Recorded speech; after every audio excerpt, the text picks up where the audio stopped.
Olha, é com grande prazer, eu vou dar início. É com grande prazer que nosso jovem grupo de velhos conhecidos se participa do ENAMPARC, do sétimo encontro da Associação Nacional de Pesquisa e Pós-Graduação em Arquitetura e Urbanismo. A gente participa desde o primeiro, né? Então é muito gostoso ver que nós estamos chegando a esse momento. Eu vou compartilhar minha tela. Um minutinho só.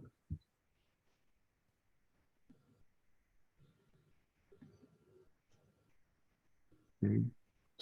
Vocês me veem? Está compartilhada? Tá. Bem, então, nós estamos trazendo aqui uma pesquisa nova, né? Que nós apresentamos no ano passado para o edital do CNPq para o...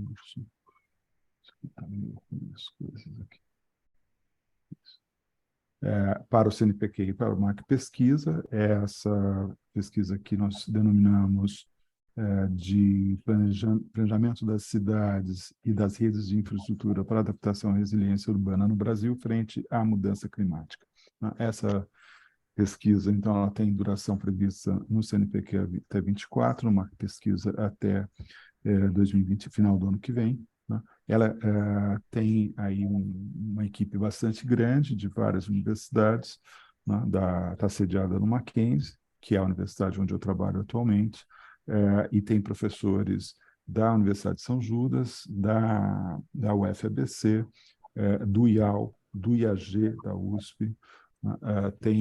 E da Universidade Federal do Rio Grande do Norte, que é uma parceira nossa do projeto Climápolis.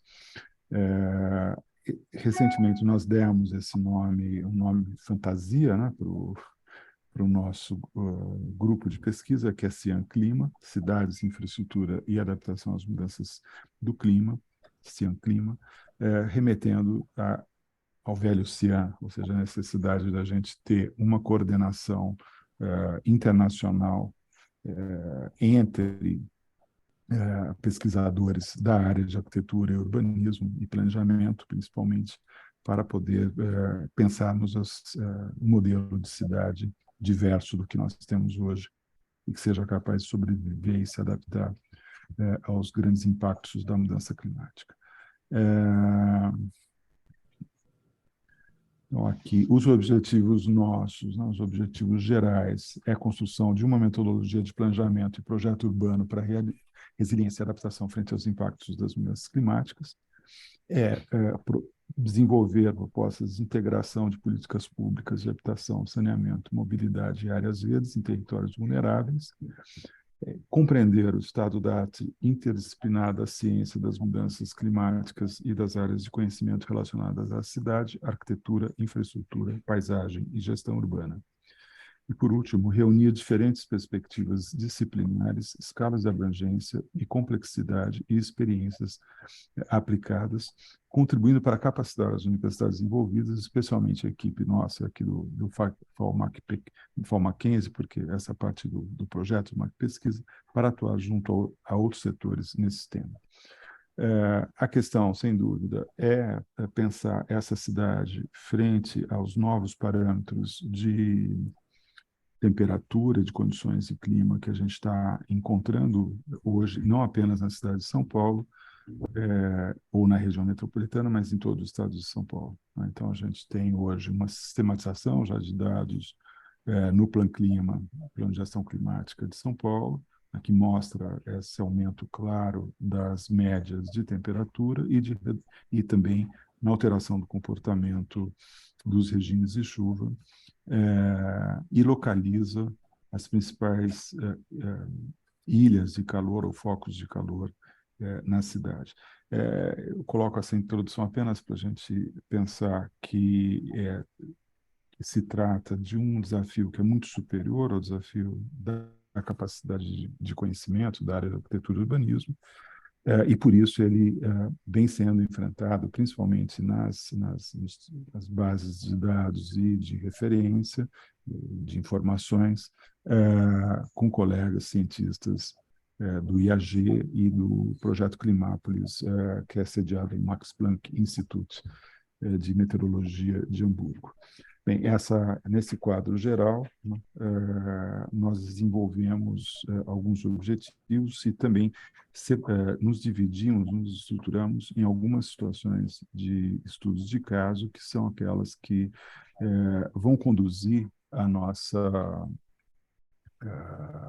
apresentação hoje, né? Sendo que, então, nós temos essa estrutura de trabalho com várias delimitações espaciais e casos, portanto, mais verticais, e temos uma estrutura de trabalho que cruza horizontalmente com temáticas conceituais e revisão bibliográfica e debates teóricos sobre essa questão, né? E temos uma colaboração bastante interessante, né, com instituições públicas, né, tanto a nível municipal como a nível federal, e que já deram alguns frutos que em breve vão estar sendo divulgados.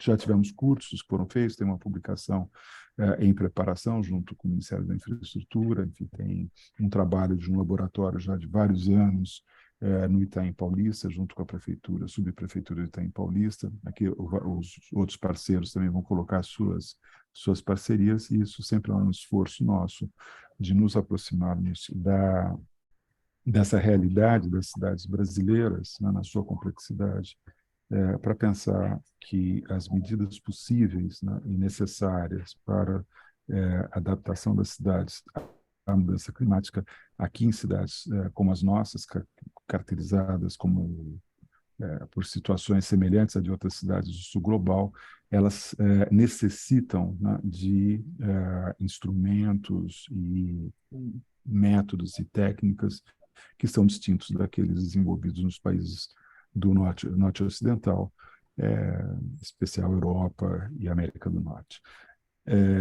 Eu vou começar já passando para a Ana Paula, né, que vai falar sobre essa experiência do Laboratório Climápolis, os experimentos do mundo real, uma nova abordagem da ciência para a transformação das cidades. Ana Paula, que é professora tanto da Universidade de São Judas Tadeu quanto do Mackenzie, mas é do programa de pós-graduação da São Judas. Por favor, é com Bom, você. obrigada. É um prazer estar aqui, né, no parque com os colegas e para discutir esse trabalho. Acho que seria bacana situar um pouco o que é o Climapolis, né? O Climapolis é uma parceria entre instituições no Brasil e na Alemanha, com o objetivo de repensar as formas da ciência para que as transformações necessárias para atingir o controle das emissões de carbono sejam mais efetivas, né? E, sobretudo, o Laboratório Climapolis ele está estruturado em dois grandes sistemas, né? O sistema da ciência, onde tem o pessoal da ciência dura mesmo, ciência do clima, ciência física, governança, né, mais ligado à área de sociologia. Quem lidera essa parte é uma socióloga que tem um trabalho já consolidado na Alemanha sobre governança para as mudanças climáticas, e tem o grupo de planejamento urbano, ao qual a gente faz parte, e a ideia é que esses castelos aí se desfaçam, né, como acho que já estão se desfazendo ao longo da trajetória da pesquisa do Climapolis, para que a gente possa, primeiro, se comunicar, né, e segundo, construir alternativas reais de transformação das cidades, né? O que eu vou apresentar para vocês é a experiência do Lab Itaim Paulista. O Lab Itaim Paulista, ele é um laboratório, na verdade, ele nasceu como um trabalho de extensão na Universidade de São Judas, mas ele tem três motivações muito fortes na sua criação, né? Acho que a primeira motivação importante de se mencionar em 2009, a Universidade de São Judas recebeu um número muito grande de estudantes vindos do ProUni, que foi o programa de inclusão de estudantes de baixa renda nas universidades privadas, né? E essa entrada desses estudantes mudou muito o perfil da instituição e me levou a questionar muito, né, o que a gente estava, como a gente via a arquitetura, como a gente enfrentava a profissão, e, e eu acho que me deparando, né, com a dificuldade desses alunos em compreenderem o universo culto da arquitetura que a gente procurava demonstrar a eles, né, me ocorreu, bom, talvez a mesma dificuldade, né, essa dificuldade seja simétrica. Talvez nós também tenhamos grande dificuldade em entender o que são as estruturas espaciais e os grandes desafios das periferias autoconstruídas de onde esses alunos provêm. Então, essa acho que foi uma motivação muito forte da criação do Lab Itaim Paulista. Isso foi lá para 2014, a gente fez o primeiro projeto de pesquisa, e em 2013, né, o Centro de Inovação da Alemanha promoveu um encontro chamado Novas Redes de Mobilidade, onde o Renato, né, que está aqui representando o IAU naquele momento, o professor Michael Koch representando a Hafen City, que são os dois pesquisadores principais do grupo Climapolis nessa área de planejamento urbano, eles propuseram uma solução que era a solução, um modelo de ocupação dos fundos de vale, chamado Corredores Ambientais Urbanos, né, cujo objetivo era, naquele estudo, né, feito ali para a bacia do Ribeirão do Lajado, onde estava previsto a ampliação do sistema de transporte público, dos corredores de ônibus da cidade de São Paulo. Eles formularam, então, esse modelo que dá aí a capa, né, e o logotipo do Cian Clima, né? E esse modelo ele foi muito inspirador, né? E muito mobilizador também dos meus alunos que moravam ali na região. Até hoje, quando eu mostro o projeto, eles super se animam, né? Eles falam: nossa, vamos pegar essa ideia e vamos implantar. Eu passo todo dia, fico presa no ônibus ali no eixo da estrada Dom João Neri, que é uma estrada a leste, né, um eixo norte-sul a leste da cidade de São Paulo, no extremo leste da cidade de São Paulo, que liga, então, a região ali de Guarulhos, né, no plano de mobilidade do estado de São Paulo, liga a região de Guarulhos à região do ABC. E acho que essa foi uma motivação também muito forte, né, da criação do laboratório, que foi, bom, com uma ideia tão bacana, né, vamos reunir os estudantes que moram ali e vamos tentar implementar essa ideia, né? E com isso a gente montou um laboratório de política urbana e gestão local, e aí foi a campo, né, para tentar começar a costurar os acordos necessários para tentar viabilizar essa aventura, né, de tentar viabilizar o corredor e ver o que acontecia, né. E em 2018, né, então a gente apresentou esses trabalhos que a gente tinha começado a fazer de contato com a subprefeitura lá no primeiro encontro do projeto de pesquisa do Climapolis, e aí a gente foi, então, indicado para ser o primeiro laboratório piloto de Real World Lab que o projeto Climapolis iria implantar aqui no Brasil. Então a gente falou, bacana, né? Compramos a ideia, né? Foi uma aventura muito legal, e foi nesse momento que a gente começa a entrar em contato, né, com algumas formulações teóricas que fazem parte da experiência da governança climática na Alemanha, né, e que a gente procurou incorporar na experiência do Labitat em Paulista. Bom, acho que dito isso, eu acho que eu usei 5 minutos, é isso? Eu tenho 20 minutos? Ou 10? 10 minutos, minha cara. 10 minutos, tá, bom. Dito isso, talvez eu passe alguns slides, então, bem rapidinho aqui, para tentar exemplificar a minha fala aqui, e que vocês possam enxergar um pouco alguns mapinhas aqui.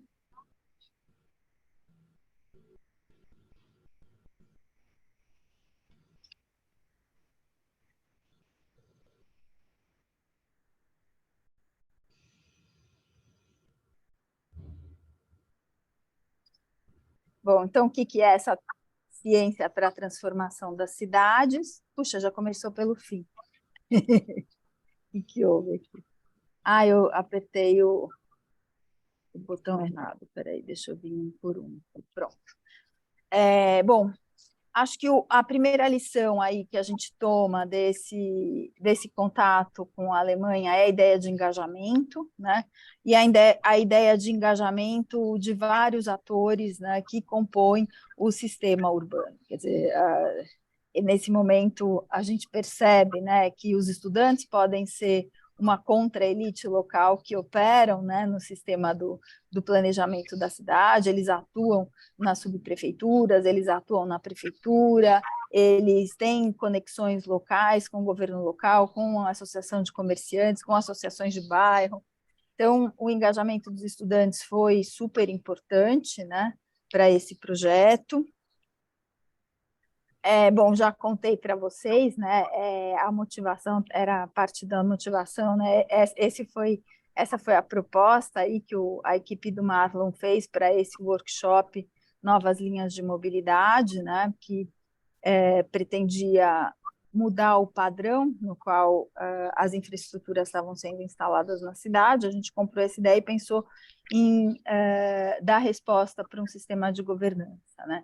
Bom, já contei que isso fazia parte de um plano de mobilidade do governo do estado, que foi incorporado pela Secretaria Municipal de Transporte, né, com o plano aí de terminais e sistemas viários, principalmente na região leste 2, que é onde a gente estava trabalhando, né, naquele momento, que envolveu, então, parcerias com a Universidade do Texas, a Hafen City de Hamburgo, né? Então, o engajamento de várias unidades acadêmicas também foi muito importante para a gente conseguir colocar em teste, colocar em debate as ações que a gente estava levando na localidade. Em 2017, a gente teve uma vitória muito legal, que foi, pela primeira vez, a gente foi recebido e aceito na subprefeitura como parte aí do grupo aí da subprefeitura. Em 2019, a gente consegue até uma sala na subprefeitura, isso dá para a gente, principalmente para os estudantes, né, uma oportunidade muito bacana de testar esse contato com o poder público a partir de propostas e de ideias que a gente foi desenvolvendo. A gente fez um trabalho amplo de escuta, né, de ouvir, fomos em escolas, então, fomos em algumas comunidades, teve um trabalho de reconhecimento de quem eram os atores do território.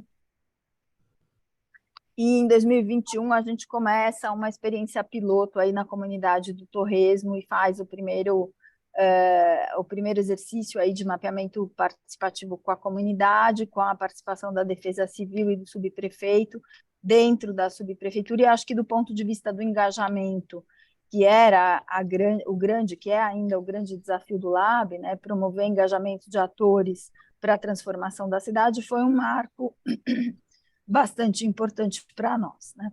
Bom, esse modelo, né, essa forma de engajar atores e engajar a comunidade acadêmica, né, ela é parte desse modelo aí do Laboratório do Mundo Real, que, Renato, você me avisa quando faltar 2 minutos, tá bom?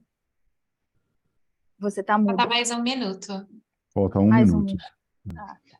Então, esse modelo de engajamento aí que a gente propõe no Lab, então, é parte dessa proposta de laboratórios do mundo real, de implantação de laboratórios do mundo real, né, que visa justamente não só chegar com um trabalho pronto da academia para a comunidade, mas poder ouvir os vários atores que compõem o sistema urbano, inclusive o próprio poder público local, né? Isso foi um resultado muito interessante da campanha do Lab no Itaim Paulista, quer dizer, a subprefeitura encontra no Lab Itaim Paulista um dispositivo importante de conexão tanto com a comunidade quanto com a prefeitura, né? Esse foi acho que um achado aí, né, da nossa incursão no território.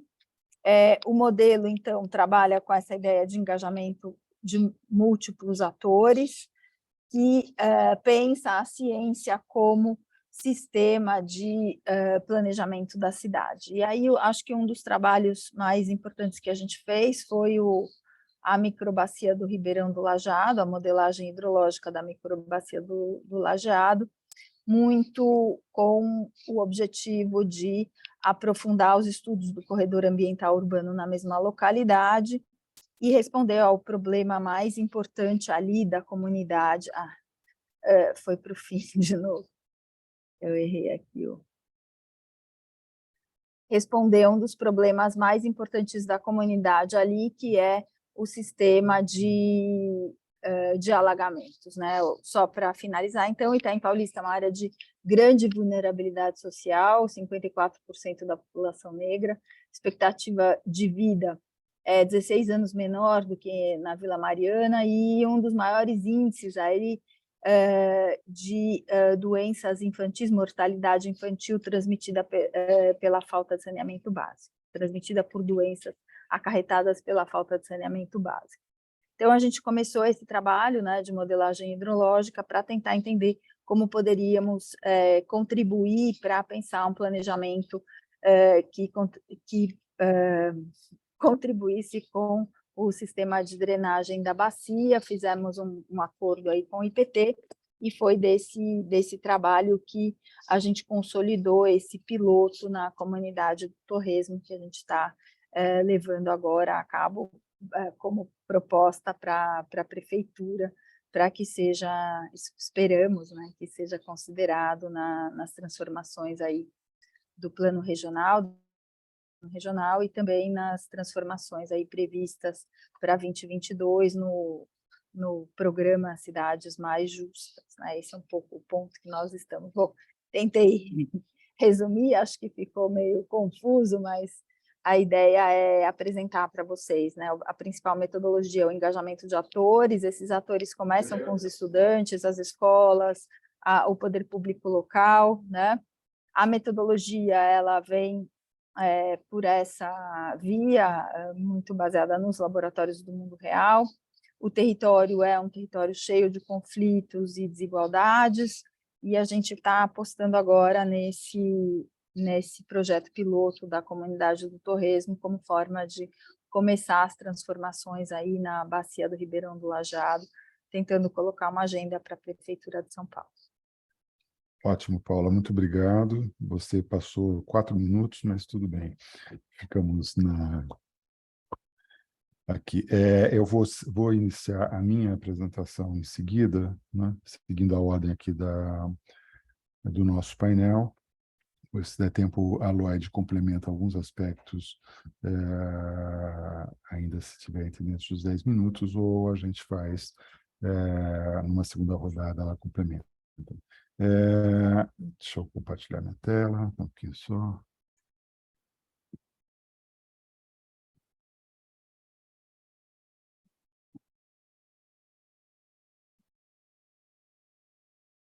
Muita coisa aberta, né? Aqui.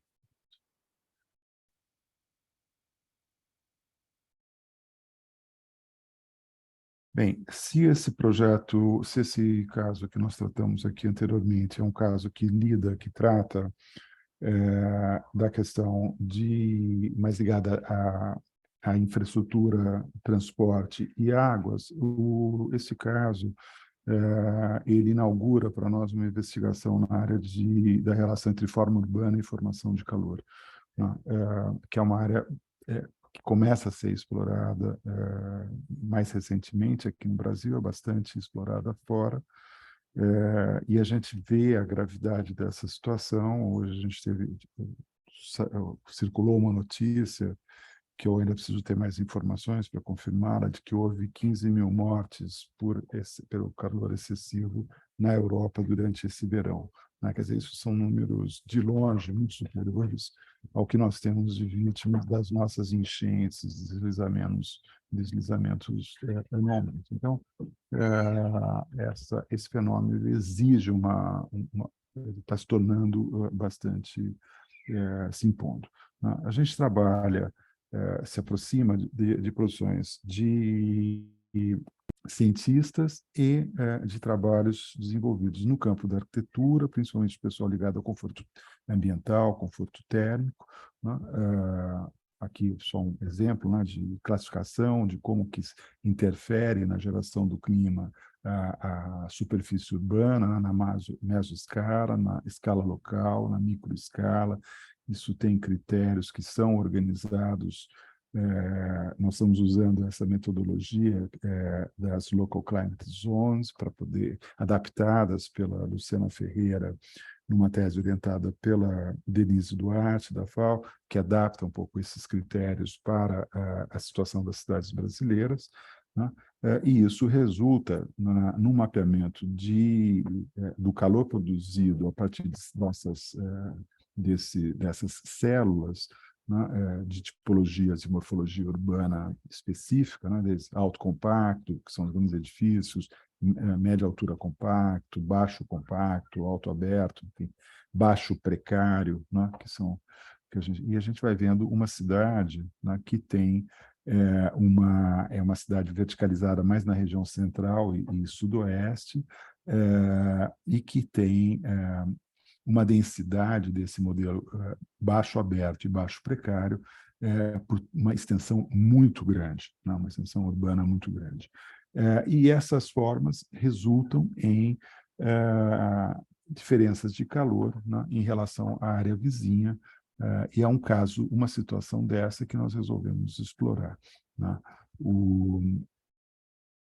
Aqui ainda um estudo da Luciana, essa tese da Luciana, né, onde a gente vê como os bairros, as regiões de bairros de padrão de bairro jardim, né, de baixa densidade e a grande cobertura verde, como elas são visíveis em monitoramento por satélite, né, dentro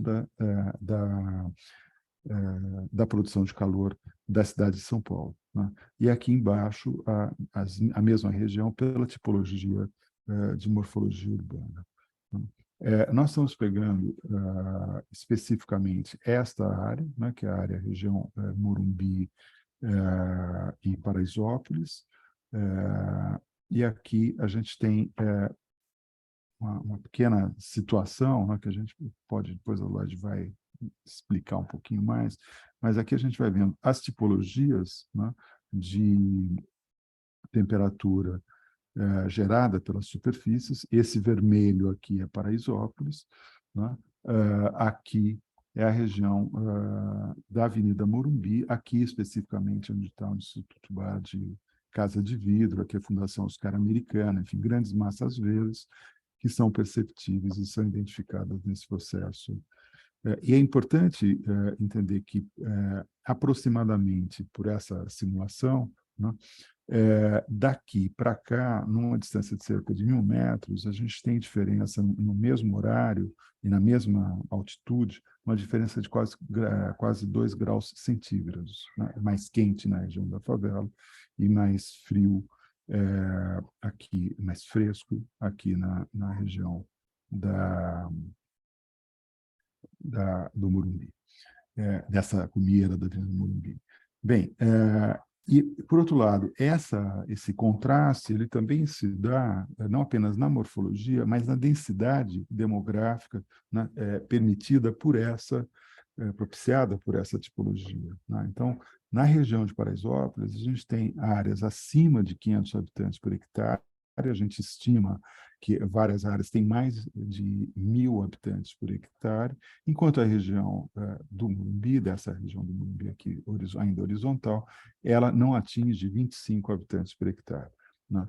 E mais ainda, uma região que tem esse modelo de habitações isoladas em lotes, grandes lotes vegetados, né? E que estão cada vez mais vazios, né? Por causa que esse tipo de vida ele vem sendo transformado. Então, essa população, que são casas caras, não existem mais famílias desse tamanho, e essas casas, a quantidade de casas para vender e para alugar vazias é muito grande nessa extensão toda aqui de baixa densidade. Então, uma situação muito específica, mas talvez não única da cidade de São Paulo, né? Na cidade de São Paulo, mas que aqui ela tem ela talvez seja mais dramática, né, de proximidade entre padrões sociais, padrões demográficos, padrões urbanísticos, né, que coloca a questão da segregação social não em distâncias, longas distâncias, né? A gente pensa o Itaim, em relação ao Itaim Paulista, em relação às regiões onde tem mais oferta de trabalho, que são 18, 20 quilômetros de distância, né? Aqui são 800 metros, né? 1.000 metros. Então, essa justaposição dessas duas realidades, né, ela nos coloca uma possibilidade de enfrentá-las articuladamente, né, e pensá-las no seu conjunto, não a favela de um jeito e a região do Morumbi de outro, né? E o plano diretor, ele coloca transformações na zona estritamente residencial, na ZER, né, que predomina nessa área aqui de baixa densidade, já introduzindo as zonas corredores, que estão causando, já produzindo uma primeira transformação ao longo desses eixos viários, né, caracterizado pela Morumbi, por essa avenida que segue até a Giovanni de Gronchi. Então, entender o impacto e as possibilidades dessa transformação urbanística e possibilidades que essas mudanças apresentam, né, para vamos dizer, uma mudança de ocupação, de modo que se preserve a cobertura vegetal, mas se distribua melhor essa densidade populacional que está super concentrada em Paraisópolis. Esse é um objetivo desse grupo, desse estudo de caso, que está se colocando, né? Que está se iniciando agora, exatamente agora. Então, as duas fotos, né, provocativamente, vocês sabem que eu sou curador da Casa de Vidro, né, e vivo essa realidade lá vários dias por semana, mas essas coisas estão muito próximas e elas devem ser repensadas como que elas podem ser transformadas, né? Essencialmente, essa minha introdução, né, minha apresentação inicial. Lloyd, você gostaria de complementar? A gente tem uns 2 minutinhos aqui ainda de folga.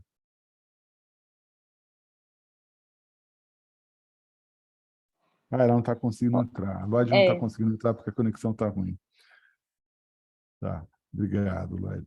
Então, bem, eu já passo para o próximo, depois a gente, nas discussões, a gente pode aprofundar mais questões. Próximo na nossa lista, Jefferson, me ajuda aí. Eu estou tentando encontrar aqui. Próximo é a Luciana. Bacia do Guarará, em Santo André, configuração do sistema sociotécnico e possibilidades de transição para a sustentabilidade. Luciana Travassos e a Giovana Pereira Rossetto, que é mestranda lá do programa de pós-graduação em Planejamento e Gestão do Território da UFABC. A Luciana é professora doutora, né? E a gente vai com isso, os 2 primeiros casos são no município de São Paulo, e esse caso já é na região metropolitana, assim como o próximo que a gente vai lidar. E o do Jefferson, que vai ser o último, é fora de São Paulo, mas para o interior, próximo a São Carlos. Vamos lá, Lu. Vocês estão me ouvindo, gente? Perfeitamente. Tá ótimo. Bom, então, boa tarde a todas as pessoas que estão aqui. Muito bom rever algumas pessoas aqui que eu não vejo faz tempo. Eu não sou uma habituê da Unamparc, né? Acho que ano passado eu estive numa das comissões e nunca fui presencialmente. Mas, enfim, sempre tem uma estreia, né? E essa é a minha estreia. Então, estou muito feliz de estar aqui com vocês. Na verdade, a ideia de apresentar a Bacia do Guarará é um pouco para apresentar as questões que a gente está trabalhando, especialmente as questões de abordagem teórico-metodológica, para olhar para as transições para a sustentabilidade. Né? Então, a Bacia do Guarará não é uma bacia que a gente esteja trabalhando, ela é uma bacia que está em grande debate. Eu estou me ouvindo por algum motivo, mas não sei se é no meu celular aqui.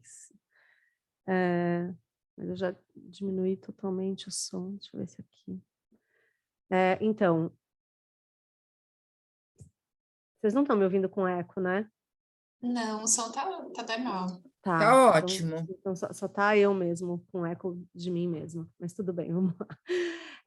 A bacia do Guarará, então, ela é uma bacia que está em debate em Santo André, especialmente porque ela vem sofrendo processos de inundação sucessivos aí nos últimos anos, tanto em razão de eventos extremos quanto eventos ordinários de precipitação.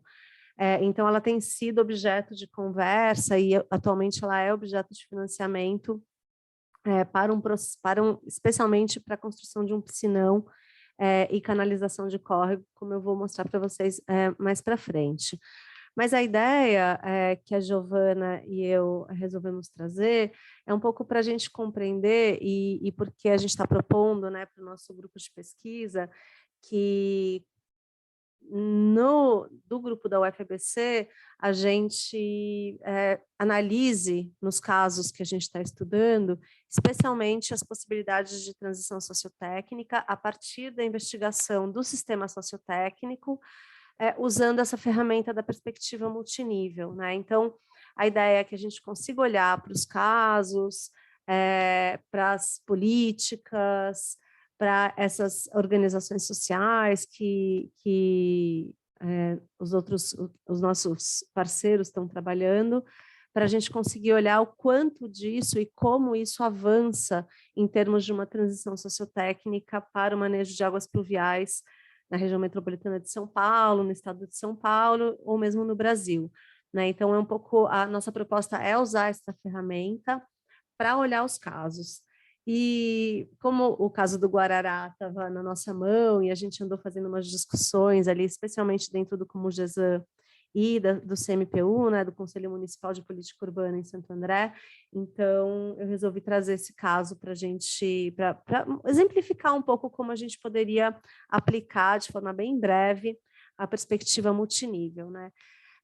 Obviamente, dentro da literatura de transição, a literatura de transição tem um viés analítico, né, que vai olhar para a forma como os sistemas sociotécnicos estão se desenvolvendo, como eles se organizam para manter determinadas trajetórias, ou como eles se desorganizam para que haja quebra de paradigma, e então novas perspectivas, novas formas de atuação sejam possíveis de acontecer.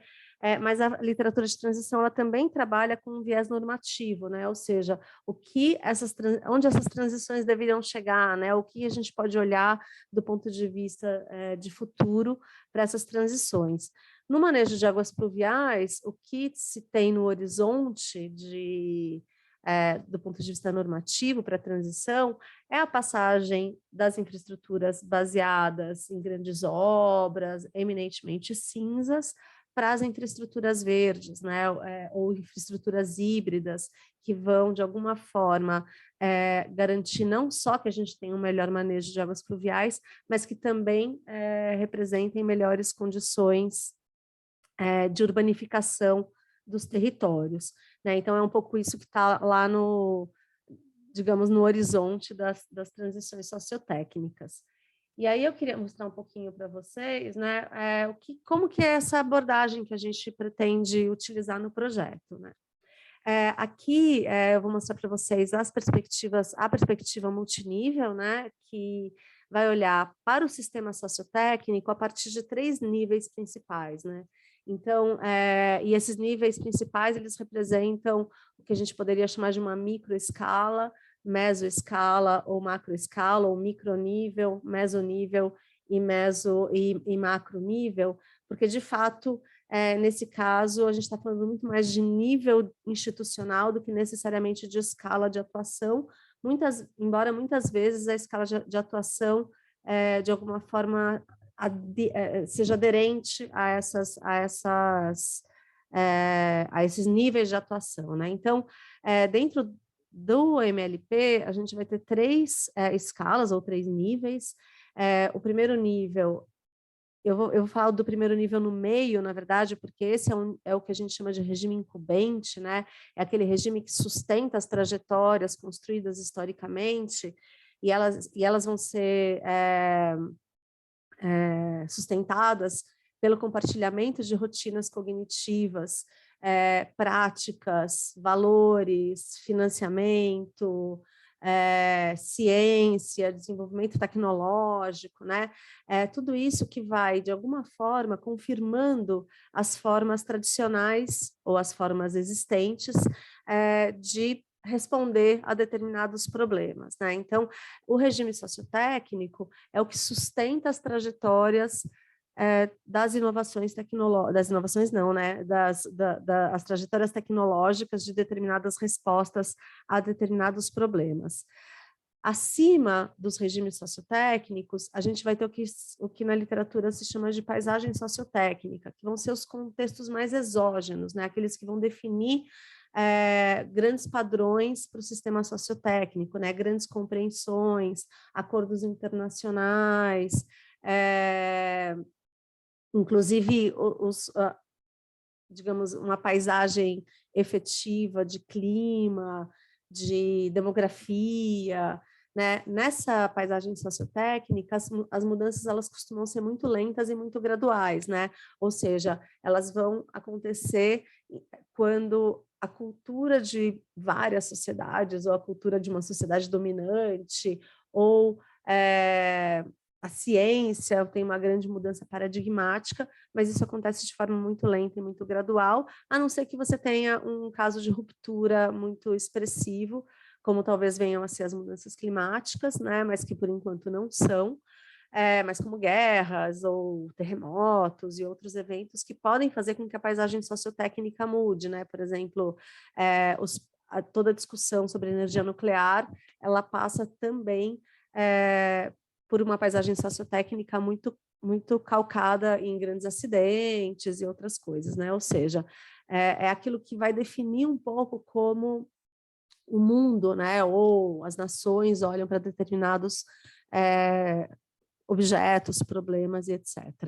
E aí, num nicho mais, digamos, para baixo do regime, a gente vai ter os nichos tecnológicos, que são algumas estruturas de inovação, em geral pouco estáveis, experimentais, e que vão tentar praticar algumas inovações, práticas emergentes, que vão, de alguma forma, se organizar e organizar uma coalizão positiva de atores interessados em mudar e em criticar e em influir naquele regime sociotécnico anterior. Obviamente, a transição sociotécnica é um processo muito complexo, desculpa o slide em inglês aqui, mas é um sistema muito complexo no qual a gente precisa que tanto a paisagem sociotécnica, né, ou esse sistema mais exógeno, quanto as inovações de nicho estejam bem desenvolvidas e principalmente que elas se retroalimentem e que haja algum tipo de ruptura no regime sociotécnico para que essas mudanças aconteçam, né? Então, vocês vão ver no exemplo, né? Mas, por exemplo, no que já foi apresentado aqui hoje, né? Tanto pela Ana Paula quanto pelo Renato, a gente poderia classificar o Lab Itaim com as coalizões que estão sendo formadas, etc., como um nicho de inovação sociotécnica, né? Porque eles vão articular ciência, cultura, vão articular os territórios, vão articular a política, né? Para tentar compreender naquele território, gerar algumas inovações radicais, que podem, de alguma forma, contribuir para a mudança do regime sociotécnico. E o que está apoiado aí? Bom, está apoiado em várias coisas, está apoiado no fato de existir uma discussão mundial sobre o manejo de águas pluviais, está apoiado na ideia das mudanças climáticas. Essas ideias das mudanças climáticas e seus efeitos estão totalmente na fala do Renato, né? Então, todas essas questões que foram apresentadas pelo Renato e pela Ana Paula, eles vão fazer um caldo dentro do landscape, né, dentro da paisagem e dentro dos nichos que podem levar a rupturas ou a transições profundas no regime.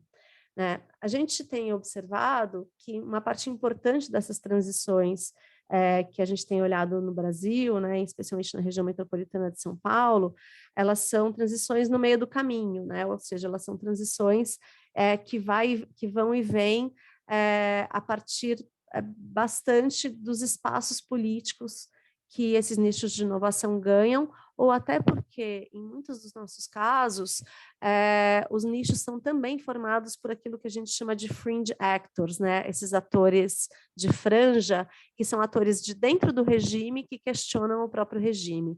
Então, essas montagens aí entre o multi-level perspective, né? Elas têm uma certa complexidade que pode levar ou não para uma transição, mas que principalmente a gente precisa observar que essas transições elas não são necessariamente constantes no tempo, né? A gente vai ter alguns altos e baixos desse processo de transição, e eu entendo que na Bacia do Guarará, nós entendemos que a Bacia do Guarará, o que está sendo pensado para ela representa uma espécie de um retrocesso numa trajetória que vinha sendo uma trajetória que conduzia a uma transição dentro do regime sociotécnico de Santo André. Né? Por quê? Porque a Bacia do Guarará, ela apresenta uma complexidade bastante grande, né? É a maior bacia que fica exclusivamente dentro, maior subbacia, né, que fica exclusivamente dentro do município de Santo André. Ela é, por exemplo, a bacia que todo mundo conhece, do Clube Aramaçã, e ela vai apresentar diferentes processos que estão relacionados às precipitações, né? Então, que a gente pode observar desde enxurradas até inundações que não são flash floods, né? Inundações mais de extravasamento mesmo do corpo d'água principal, elas estão muito configuradas na bacia do Guarará, né? E por conta desses vários eventos dos últimos anos, a prefeitura se propôs a fazer uma série de obras dentro dessa bacia, né? Aqui vocês estão vendo um mapa parecido com aquele que a Ana Paula mostrou, né? Então a gente vai ver que as maiores densidades, mas também as áreas mais vulneráveis estão nas cabeceiras dessa bacia, enquanto as áreas menos densas estão na foz da bacia, um pouco mais institucional, um pouco mais comercial. E a prefeitura pretende, dentro dessa bacia, fazer uma série de intervenções que são, de certa forma, paradoxais entre si. Né? Então, ela está propondo um reservatório de contenção, né? Um piscinão embaixo do Parque da Juventude, ela está propondo micro-reservatórios na Vila Pires, então 2 obras de retenção. Ao mesmo tempo, ela está melhorando a drenagem na Vila América, ou seja, é uma obra de aumento da condutividade hidráulica, e aqui nas cabeceiras também propondo a canalização dos córregos Medeiros e André Magini, que também são obras de aumento da condutividade hidráulica. Mais do que isso, a prefeitura está propondo todas essas obras sem que elas tenham uma unidade entre si. Né? Então, diferentes propostas foram feitas e estão sendo consolidadas na bacia, sem que essas várias intervenções façam sentido uma com as outras. Né? E a grande discussão agora é justamente sobre a construção desse piscinão sobre a praça, o Parque da Juventude. Né?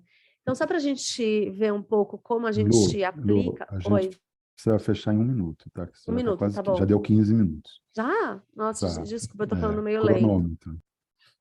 Então, só para vocês entenderem, né? Como paisagem sociotécnica, a gente tem várias discussões, então, as mudanças climáticas, os relatórios do IPCC, enfim, vocês já sabem, um debate crescente sobre os efeitos das mudanças climáticas e sobre as respostas a elas, especialmente soluções baseadas na natureza.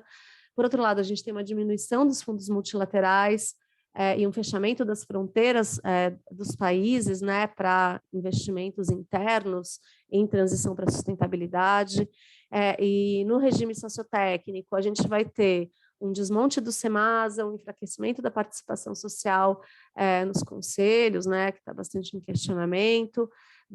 Nesse enfraquecimento do SEMASA, vai aparecer um protagonismo da Secretaria de Manutenção e Serviços Urbanos, a criação de um Sanear Santo André, que vai propor essas obras todas, e um financiamento de um banco de desenvolvimento que vai financiar não só essa obra, mas também vai dar de presente um plano de drenagem para Santo André, contanto que Santo André financia as obras existentes nesse plano com o próprio banco.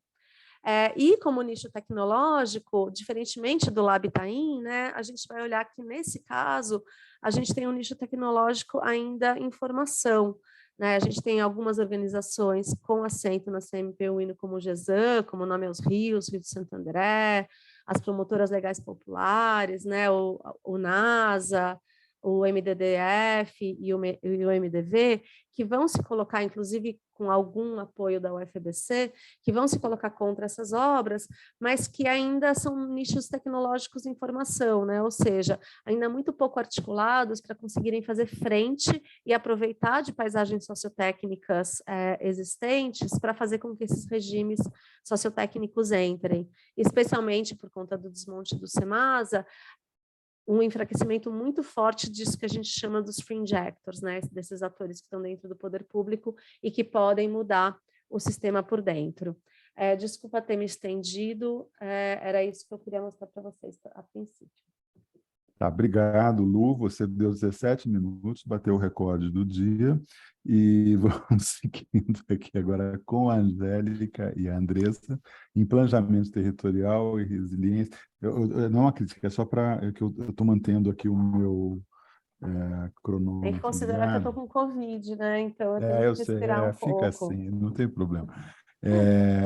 Mas a Angélica, que é a nossa colega aqui, e diretora da FAO Mackenzie, e a doutoranda Andressa Ledo Marques, aqui do programa de pós-graduação da FAO Mackenzie, e atualmente fazendo a parte do seu doutorado na Leibniz Universität de Hannover, com bolsas do DAD. Angélica, por favor.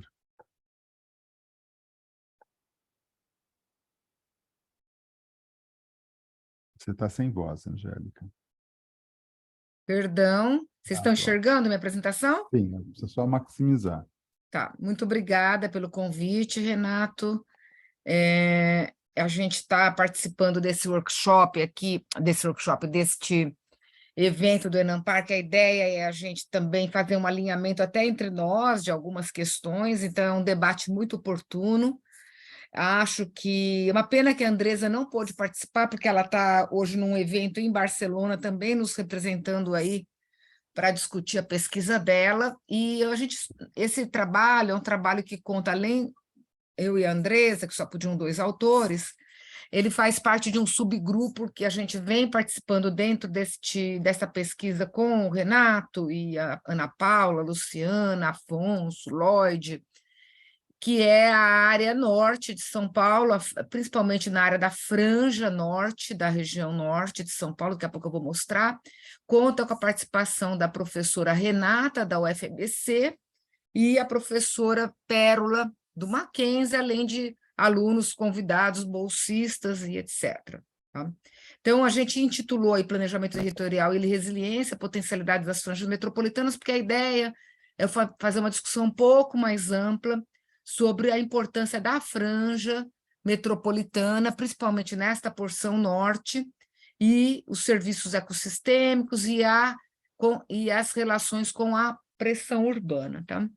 Então, a gente vem discutindo aí o conceito de franja metropolitana, principalmente nessa dinâmica entre o ruro urbano e entendendo que, quando a gente fala em mudança climática, a gente está falando de territórios frágeis, territórios que são muitas vezes produtores de água e que sofrem uma pressão urbana aí, não só produtores de água, mas produtores, inclusive, de alimentos, né? Quando a gente pega principalmente aqui na porção sudeste da metrópole, que sofrem aí uma uma pressão urbana e uma pressão da urbanização, essa urbanização fragmentada, dispersa, que não necessariamente é só de população de baixa renda, mas tem uma grande predominância aí de população de baixa renda, de áreas vulneráveis, mas também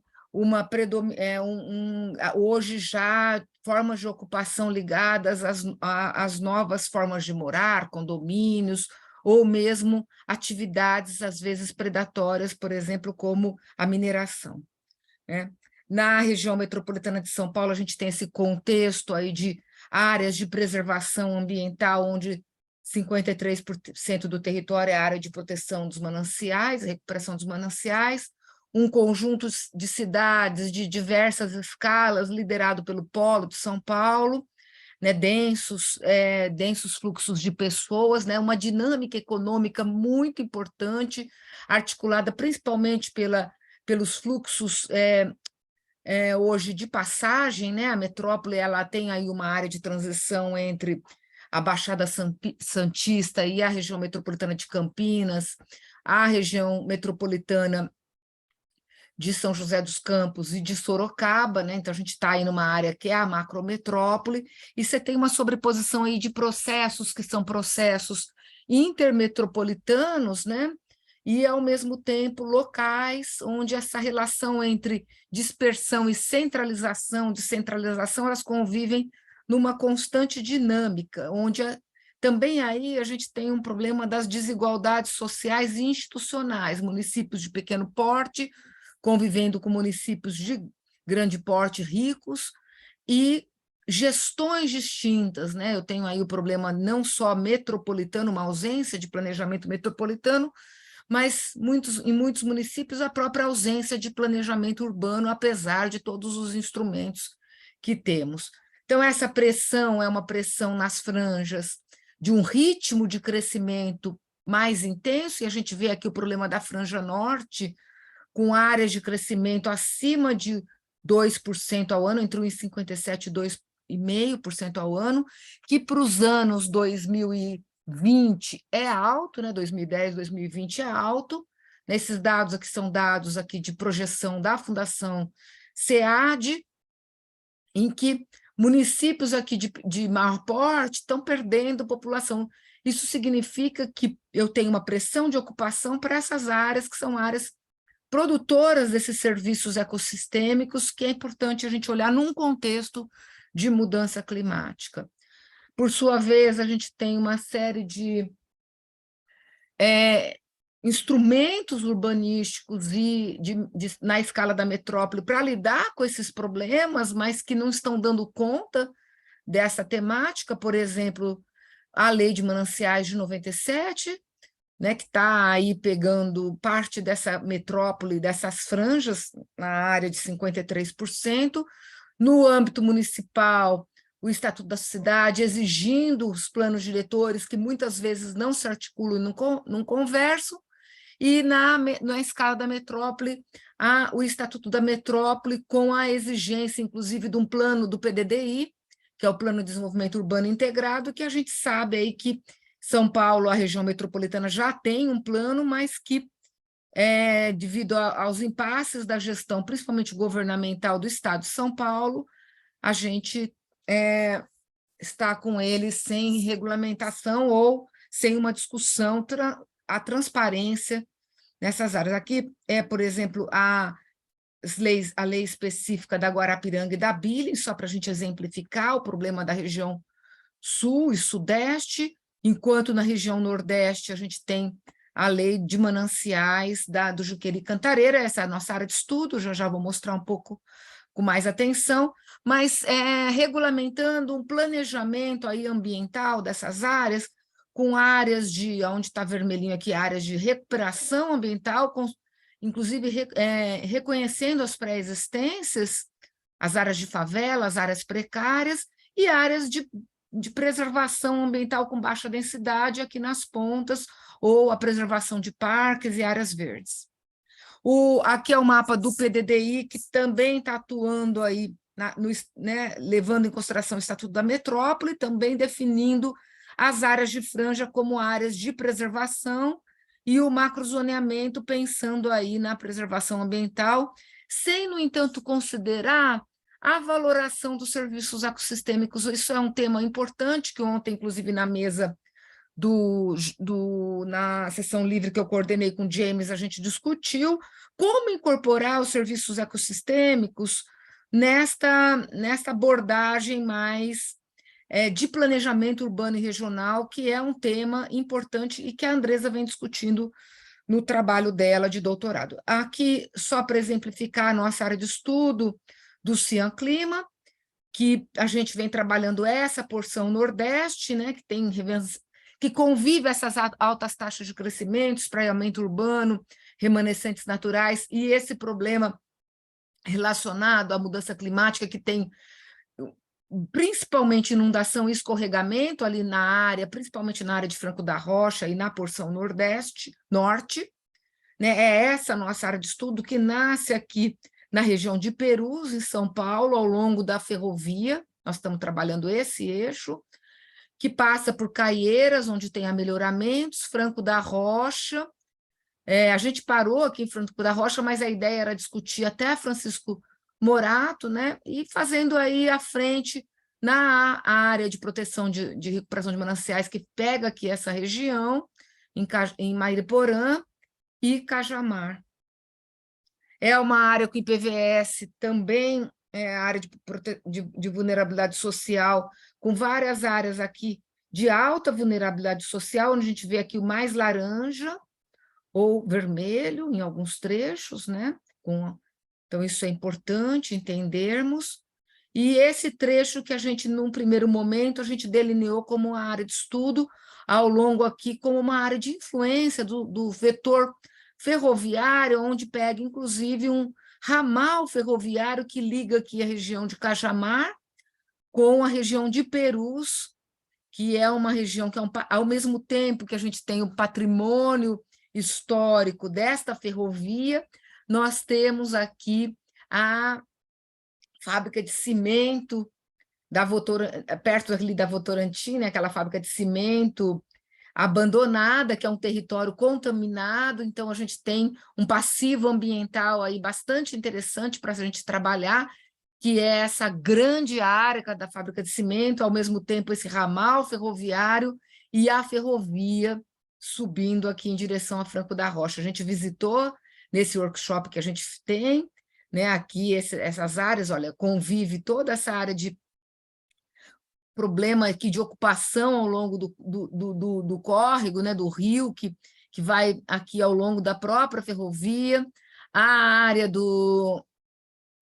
da fábrica de cimento e esse patrimônio aqui sendo recuperado pelo Instituto de Ferrovias, que tem sido nosso parceiro aí neste trabalho. Aqui são as áreas de susceptibilidade à inundação, que são várias. Então, ou seja, a escala é maior, é uma escala macro, quando a gente compara com a escala do que o Renato vem trabalhando, ou a própria Ana, né? A porção leste, a porção sudoeste, mas a ideia agora é a gente trabalhar aí com alguns zooms para poder entender um pouco este problema aqui em Franco da Rocha, Francisco Morato, ou o problema aqui ao longo da fábrica de cimento ou do ramal ferroviário, né, que são as três áreas que a gente vai escolher. Um outro tema que a gente também está tentando abordar é a articulação entre os diversos planos diretores, como eles tratam essa área, e tentando também fazer uma discussão a partir de uma leitura desses planos diretores em função de algumas dimensões, a dimensão ambiental, a dimensão territorial, a dimensão política, a dimensão institucional e socioeconômica. Olhar o que o próprio PDDUI já previu para aquela área, é uma brincadeira, né? A gente pensar que já existe, por exemplo, previsão de uma criação de ciclovia, implantação de ciclovia entre um parque, ou seja, é sempre uma visão sob a ótica se a gente olhar o corredor, modernização das estruturas ferroviárias, Porto Seco, sempre sob a ótica da mobilidade, o PDDUI, não sob a ótica das relações entre os problemas ambientais ou a própria ideia de serviços ecossistêmicos. E, por fim, uma primeira aproximação que a gente vem trabalhando nesse subgrupo é tentar discutir a partir de 3 grandes eixos: a mudança climática, a infraestrutura e a vulnerabilidade urbana, tentando abordar esse diagnóstico socioespacial para esses, desdobrando nesses elementos, a partir da mudança climática, a questão do aumento de chuvas, inundações, ou interface com a própria ferrovia, sistemas produtores de água, e esses setores precários que dão e são dependentes da ferrovia e são afetados pelas inundações e também a produção de ilhas de calor. E aí a gente pensar um pouco como trabalhar essas áreas a partir de alguns potenciais, né? A questão dos serviços baseado nas naturezas, como que a gente pode identificar os cursos hídricos e a ferrovia, o próprio redesenho da linha férrea como proposta de interligação regional e a valorização do ecoturismo, a valorização da infraestrutura verde, o patrimônio, o controle da expansão urbana e a provisão habitacional. Acho que eu dei conta, é isso. Muito obrigada. E ficamos aí abertos a um debate. Tá, obrigado, Angélica. Acho que eu passei muito, eu não sei se eu passei Não, muito. 3 minutos. Então, muito Vamos obrigada, nessa gente. média aqui. Eu acho importante destacar essa primeira área, essa característica dessa área, né? Acho que e esse contraste de escalas, né? Que a gente está essa diferente abordagem, né? Transescalar, né? Que acho que é e ao mesmo tempo esse predomínio sempre das infraestruturas de mobilidade, de transporte de massa, nas transformações territoriais, né, que nós estamos passando. Então, acho que isso é algo que, ao mesmo tempo que é um problema, ele pode ser uma ferramenta, né, que nós gostaríamos que pudesse ser usada. Mas vamos avançando, vamos para o último agora das apresentações, do Jefferson Tavares, professor doutora do programa de pós-graduação em arquitetura do IAUSP, vai falar sobre a aula ferroviária, área de proteção permanente, patrimônio e habitação de interesse social, desafios de um planejamento integrado para o pátio da estação em Cordeirópolis, São Paulo, que é já a região central, fora da macrometrópole paulista. Jefferson, com você. Obrigado.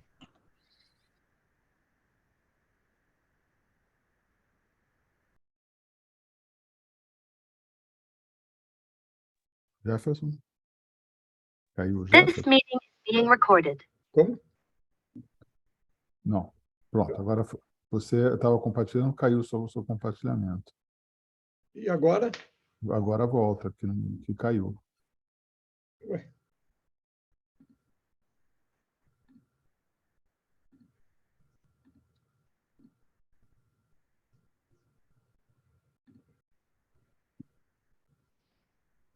Estão vendo a minha tela? Pronto. Sim. Certinho. Tudo bem. Renato, obrigado pela apresentação. Quero aqui externar já meu grande prazer de dividir essa mesa, né, essa sessão livre com os colegas, e dentro desse grupo, essa rede, né, não é um grupo, é uma rede de pesquisadores, pesquisadoras que estão aí se debruçados, como o Renato já apresentou, de forma bem competente, as suas finalidades e os seus objetivos. Dentro deles, especialmente, nós tentamos buscar alguns recortes territoriais que explorem diferentes escalas. Então, por isso que a gente viu um contexto Zona Leste, vetor Sudoeste de São Paulo, ABC, agora franjas com Angélica, e agora nós vamos para o interior de São Paulo, né, que é o município aqui de Cordeirópolis, para tentar investigar um pouco mais essas questões que envolvem especialmente a orla ferroviária em centro urbano, né, dentro do centro urbano. Então, não estamos falando de regiões periféricas ou de bairros especialmente, mas a infraestrutura dentro da organização do centro urbano e quais os desafios que isso implica para um planejamento integrado, né? Esse trabalho que eu vou apresentar, ele é uma derivação de um trabalho maior, mais amplo e mais complexo que foi desenvolvido com um conjunto de instituições e grupos de pesquisa, de extensão, de unidades da USP, sobretudo envolvidos, que foi um grande trabalho de extensão e de ensino articulados com pesquisa, que ocorreu durante 2021, 2022, encerrou muito recentemente, né? E dentro dele nós trabalhamos territórios dentro do município de São Paulo, de Cordeirópolis e Araraquara, simultaneamente, em projetos projetos urbanísticos, né, ou projetos de urbanização em assentamentos precários, e a partir deles, muitas questões que nós não estávamos procurando, elas surgiram, o que é muito bom, né, o que mostrou a vitalidade do projeto, e dentro de um recorte mais específico, eu estou trazendo o projeto de Cordeirópolis, que foi esse desenvolvimento que aconteceu a partir do debate de uma vila ferroviária instalada no centro da cidade, né, cujos resultados desse projeto maior dentro da USP foi um projeto de urbanização desta área, que foi coordenado pela Bia, que está aqui presente, minha orientanda de mestrado lá no IAL, e que resultou em propostas muito interessantes, articuladas às políticas públicas, articuladas a decisões em diferentes escalas dentro da prefeitura, e que colaborou e tem colaborado, as notícias me chegam sempre, são boas, né, no avanço desse trabalho para dentro da prefeitura, articulando outras políticas sociais, culturais, infraestruturais ao redor desta área, né, motivados aí por esse desenvolvimento desse trabalho, que foi num período relativamente curto, de 1 ano, né, mas que tem resultado em bons frutos. O que eu estou fazendo aqui, na verdade, é jogando luz a algo que nos pareceu muito rico, como um caso específico para trabalhar a infraestrutura, as mudanças climáticas, a resiliência, a adaptabilidade do plano e das ações urbanísticas em centros urbanos, né? O município de Cordeirópolis é um município de pequeno porte, está inserido no aglomerado urbano de Piracicaba, tem relações importantes com a bacia hidrográfica na qual ele se insere, do Capivari, e tem particularidades da sua área, que é esta área de intervenção que eu estou trazendo hoje para o nosso debate, que é muito comum às áreas precárias de cidades do interior, né? Que é um adensamento baixo de ocupação, né? Mas ainda muito informal em alguns pontos, né? Com características rurais dentro do centro da cidade, né? Uma proximidade muito grande, nesse caso, nesse nosso recorte dessa vila ferroviária, uma proximidade muito grande com a linha férrea, que hoje está sob concessão da Rumo Logística, né, com diferentes impactos na vida dessas pessoas, como, por exemplo, a poluição sonora, os riscos de travessia, a proximidade com o centro da cidade, portanto, da interrupção do tráfego de automóveis quando da parada do sistema logístico dessas composições ferroviárias, né? Alguns conflitos que vão aparecendo ao longo do tempo, né? Como, por exemplo, falta de saneamento, de drenagem, ocupações irregulares em áreas não edificantes, né? Subutilização do patrimônio ferroviário, como eu disse, a proximidade e interrupção de fluxos, né? As linhas e estruturas complementares dessa estrutura ferroviária, né? A caracterização do próprio patrimônio ferroviário dessa vila, que hoje não está tombada, né? O que nos levou a um conjunto de análises, que eu não vou entrar aqui em detalhes, não é esse o objetivo é chegar num conjunto de slides aqui muito rápido, que eu vou passar para apontar os grandes conflitos, em conjunto com a comunidade, em conjunto com a comunidade acadêmica, com a sociedade civil e principalmente com os gestores públicos e com participação da própria Rumo Logística, o que, obviamente, mudou o nível das discussões dentro das possibilidades de trabalho, né? O primeiro resultado, que era o esperado, era o projeto de urbanismo e de regularização fundiária para a área, que eu não vou entrar em detalhes aqui. Ele hoje já está publicado, a gente já tem uma publicação em livro, artigos, a própria Bia, que está aqui presente, ela tem trabalhado algumas conexões desse estudo de caso, não propriamente ele, mas partindo dele, né?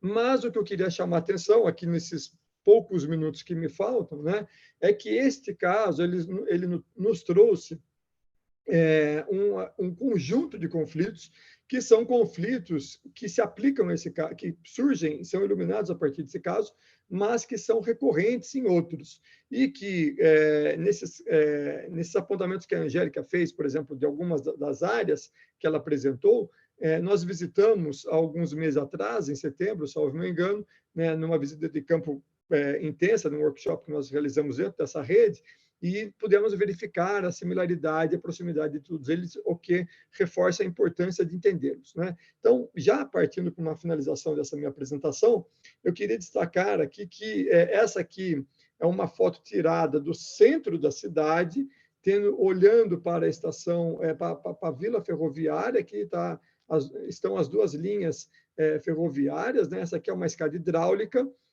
por conta dessa interrupção topográfica que existe entre o centro e a área ferroviária propriamente dita, e que nos leva a um conjunto de conflitos que estão colocados no ambiente urbano, mas que também são de escala regional, né? O primeiro deles é a inserção de uma infraestrutura logística em consonância com o centro da cidade, onde a cidade nasce, propriamente dito. Cordeirópolis, ela é uma dessas cidades que nascem a partir da implantação da ferrovia, né, da Companhia Paulista. O segundo é a condição da existência de um patrimônio cultural que não está tratado como tal ou valorizado como tal, né, e uma articulação dele como um subsídio para a habitação social que tem se transformado cada vez mais num assentamento precário. Então, temos aí infraestrutura logística, patrimônio, habitação, né, como elementos conflitantes, mas que convivem no mesmo território, né?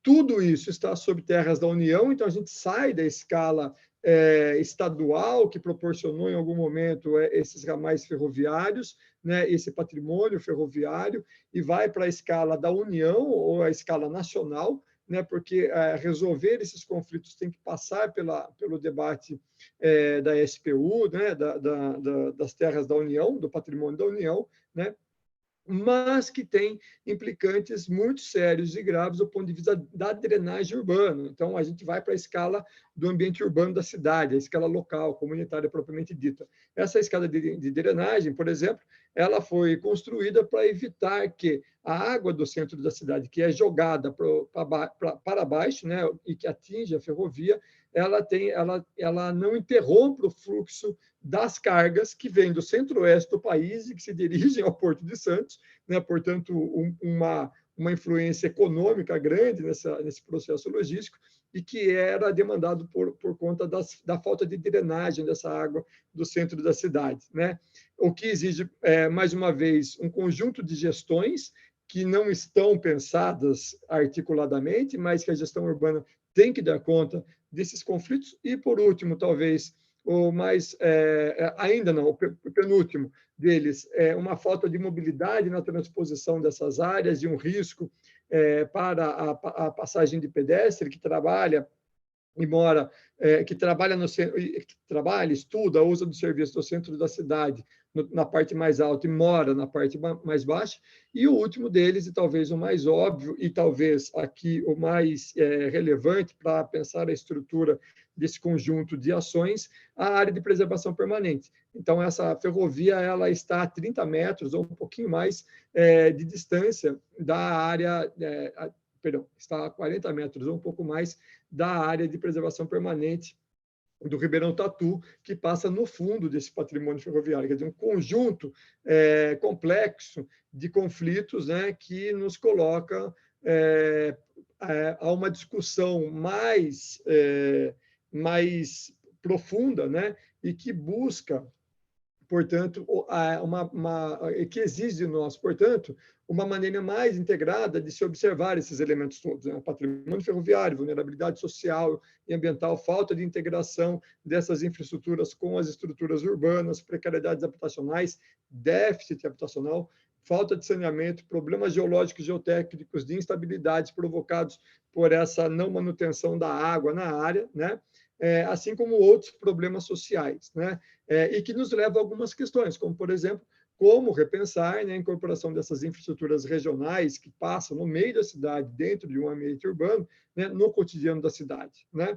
Ou como articular essas infraestruturas numa transição, como a Luciana colocou, sociotécnica, o que demanda, né? Quais as demandas que implicam de intervenções sobre elas, e, por fim, né, quais os potenciais que essas infraestruturas podem gerar e como que elas podem atrair investimento. Então, ao invés de pensarmos a infra como um problema urbano, a infra-regional como um problema urbano, pensá-las como um ativo ou como uma possibilidade de investimentos, que é o que está acontecendo hoje em Cordeirópolis, para atrair investimentos já articulados a soluções que possam levar a soluções que dialoguem de forma mais abrangente e aprofundada com as questões sociais e ambientais. Então, essa é uma apresentação que quer colocar mais questões do que soluções, como deve ser mesmo um debate acadêmico, né? Mas dentro de uma rede de pensadores, como já foi exposto aqui, que está buscando também soluções a essas questões. Muito obrigado, fico aqui à disposição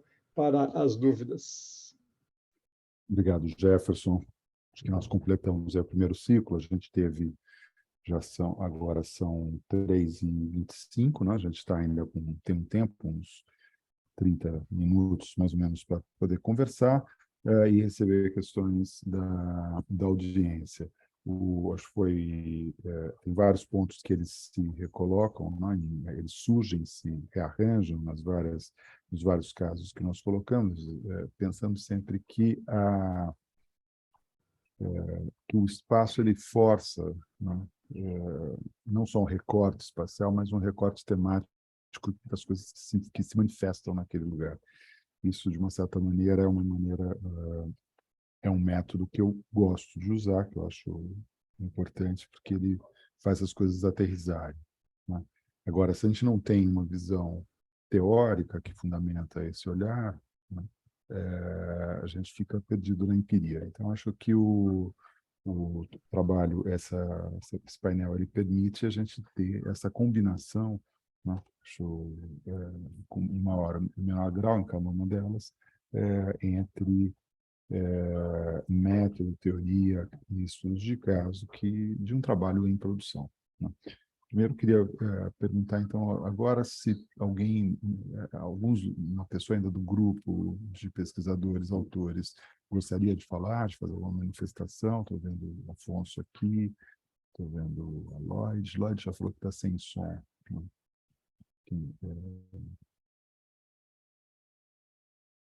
Sim?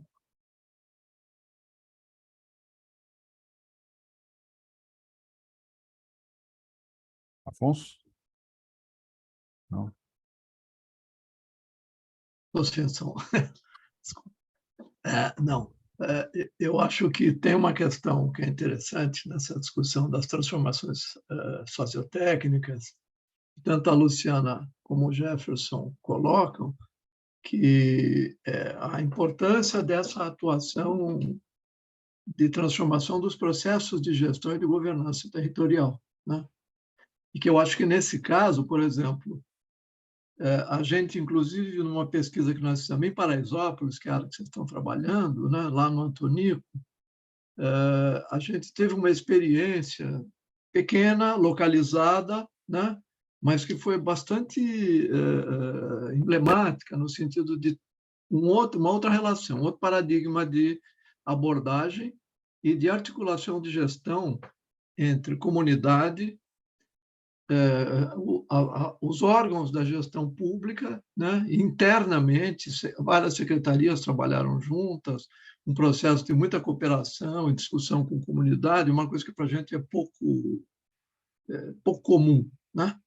E que resultou, de fato, na elaboração, por parte, na época, desse time organizado de Secretaria de Habitação, Secretaria do Meio Ambiente, Secretaria de Assistência Social,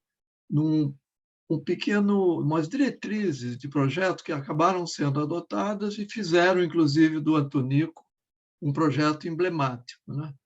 E eu penso que isso também é uma coisa importante, que a gente vai encontrar, sem dúvida, no Itaim, onde eu estou trabalhando com a Ana Paula, até como a Luciana já apresentou, mas eu acho que aí nós temos pistas que podem ser muito interessantes da gente tentar acompanhar, talvez nas outros casos também. Obrigado, Afonso. Alguém da audiência gostaria de fazer uma questão, algum comentário?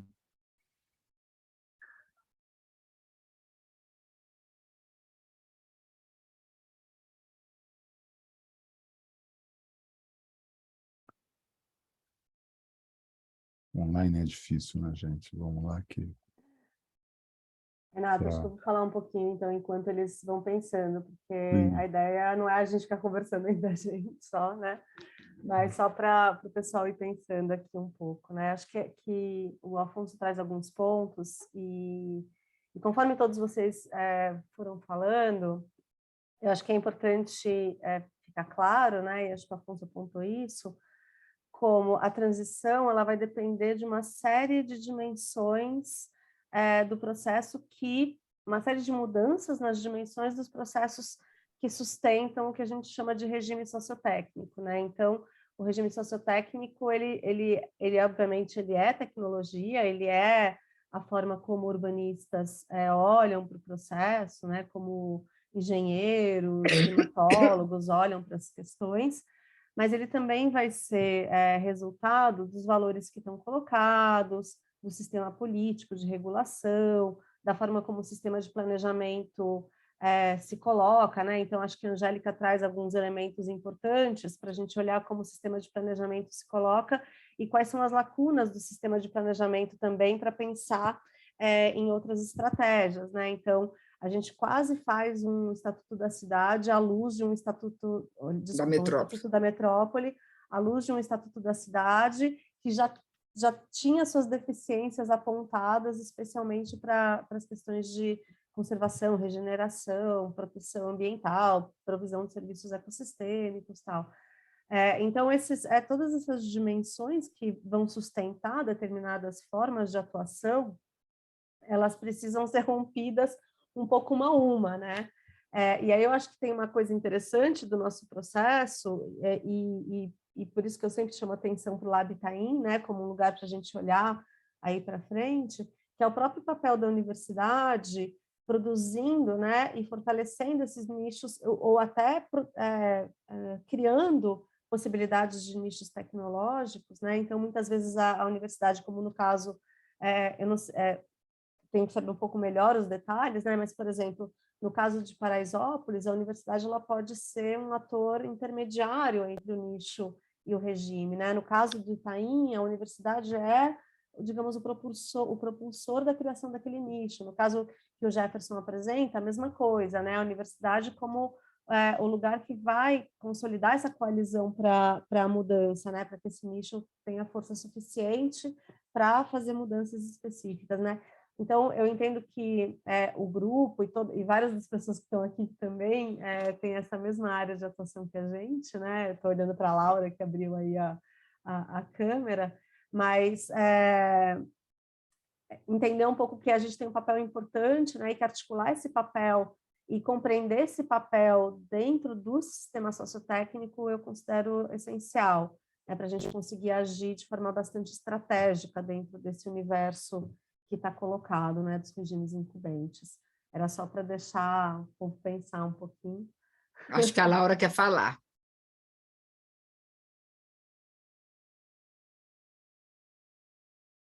Não sei a ordem aí dos inscritos.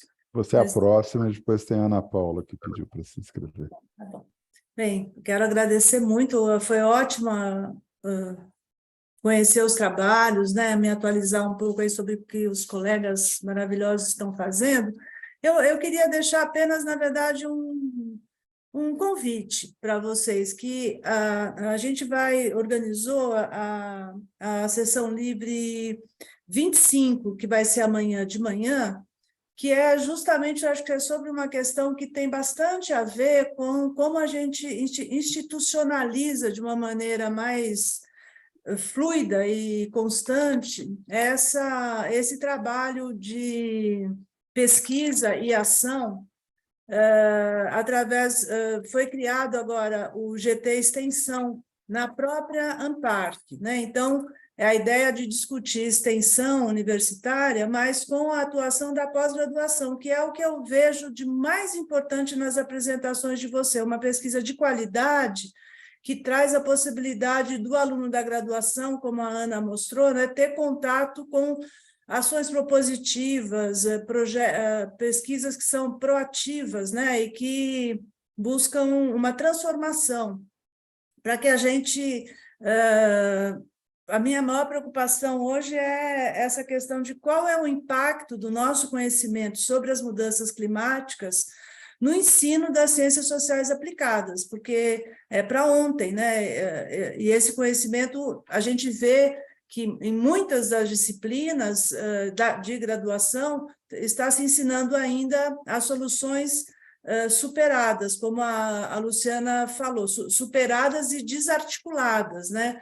Como, dependendo do nível do gestor, ele propõe uma coisa, o outro propõe outra, e na microbacia estão as pessoas todas que vão, na verdade, sofrer as consequências dessas ações desarticuladas, né? Então, eu deixaria esse convite para vocês, é uma sessão organizada pela Ângela Gordilho e pela Lisa Andrade, da UNB, e eu acho que a gente vai poder aproveitar muito, né, essas experiências que vocês mostraram dentro desse contexto do GT Extensão, de criar caminhos na própria Amparc para esse desenvolvimento. Era isso. Parabéns para vocês. Obrigado, Laura. Ana Paula tinha pedido para falar. Depois eu quero falar, tá, Renato? Depois, Angélica. Legal, Laura, obrigada pelo convite. Amanhã acho que a gente consegue participar, sim. Bom, eu queria só enfatizar aí a fala da Luciana, né? Porque dentro desse... Parece que a transição sociotécnica é problema dos outros, né? Mas, na verdade, não é. Ela também, né, alimenta todo um sistema de conhecimento enraizado na universidade, que estabelece os nossos nichos de competência e lugares no sistema de conhecimento, e, inclusive, né, é muito difícil que a gente se perceba na reprodução desses velhos hábitos que conduzem o sistema de reprodução das coisas como elas são, né? Então, quando a gente coloca, eu acho que a universidade como tarefa extensionista e se propõe a questionar isso, é muito difícil, porque a gente acaba questionando todo o edifício do conhecimento. Não é que ele é destruído, mas ele é reorganizado, e tudo isso é muito complexo, não só como problema dos outros, né, mas também como problema nosso mesmo, das competências que a gente sempre desenvolveu, aprendeu e reproduziu dentro da profissão. Então, acho que isso que é um super desafio, né, um super desafio para a gente mudar o campo. Então, não é nada fácil. Obrigado, Ana Paula. Angélica.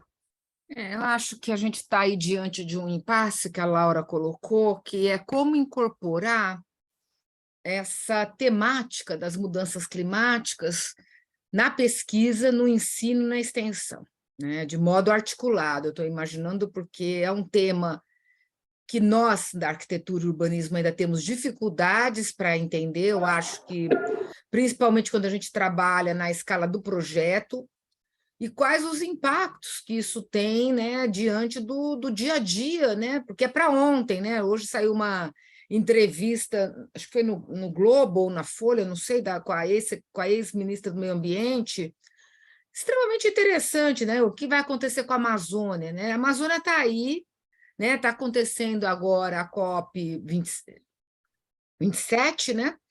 E esse tema está sendo ainda pouco apropriado na escala do projeto, na escala da arquitetura e do urbanismo.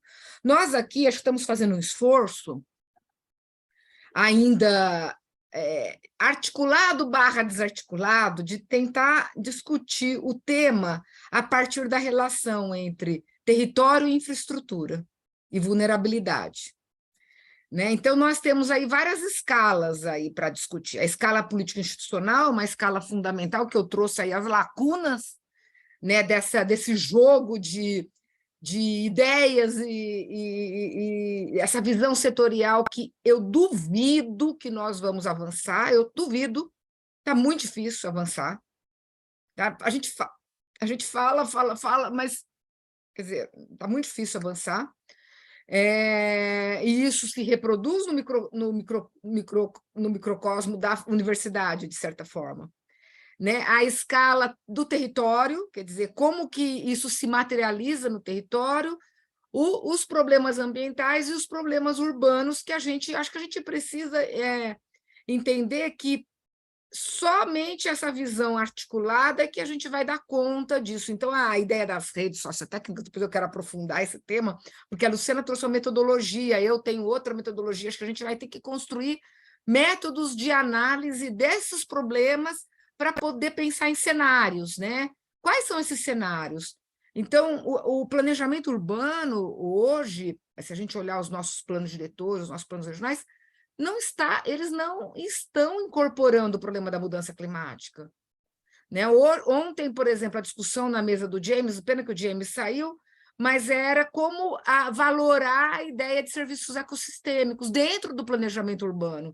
E não é só um problema de rentabilidade, mas é um problema de como que os municípios se tornam adeptos desse tema, quer dizer, que é um tema que já vem sendo discutido lá fora, mas poucos países ainda estão fazendo a correlação com isso como instrumento de planejamento urbano. Então, eu acho que esse grupo de pesquisa tem muito a trocar, e eu acho que a Laura e o pessoal... A Ângela, que é uma pessoa que está tratando dessa temática da extensão junto com a Lisa, eu quero participar dessa mesa, é muito importante.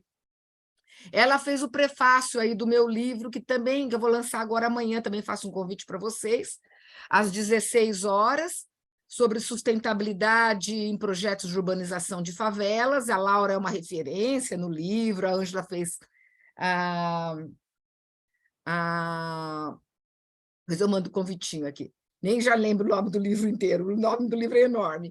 Mas está lá às 16 horas, depois no dia 29 vai ser presencial lá no Mackenzie. Mas eu acho que é um tema, né? Como a gente trabalha essa visão sistêmica. E eu queria dizer o seguinte, que o nosso desafio é pegar a microescala. Por mais que a gente discute a macroescala, quando a gente vai para a microescala, a gente vai ter que fazer esse exercício. Quer dizer, a Ana está fazendo um trabalho fantástico de interlocução com os agentes. E é uma dificuldade os agentes locais entenderem de que aquele córrego que passa ali na favela do Lajeado não é para jogar lixo. Né? Não é para ficar do lado. Quer dizer, como que a gente educa? Como que a gente... E aí a universidade vai ter um papel muito grande, a extensão vai ter um papel. Então, estou muito feliz da Ampar, que está abraçando, porque eu fiz no prêmio passado anterior, a gente fez a primeira vez um projeto, um prêmio de extensão da Ampar, que é a ideia da Ângela, a gente vem trabalhando, e eu acho que a gente vai ter que fazer isso nas universidades cada vez mais. E a gente sabe da dificuldade, né? Sem recurso, não tem nem bolsa para extensão direta, a gente sabe disso. É muito, né, difícil. Bem, antes de passar para o Jefferson, eu estava com uma coisa para comentar aqui, que eu acho que eu já te passo, daí acho que a gente já pode ir encerrando também, que está quase dando o nosso tempo. Eu acho que essa questão dessa última rodadinha, né, que é a questão de como é que esse aprendizado, né, como é que se aprende...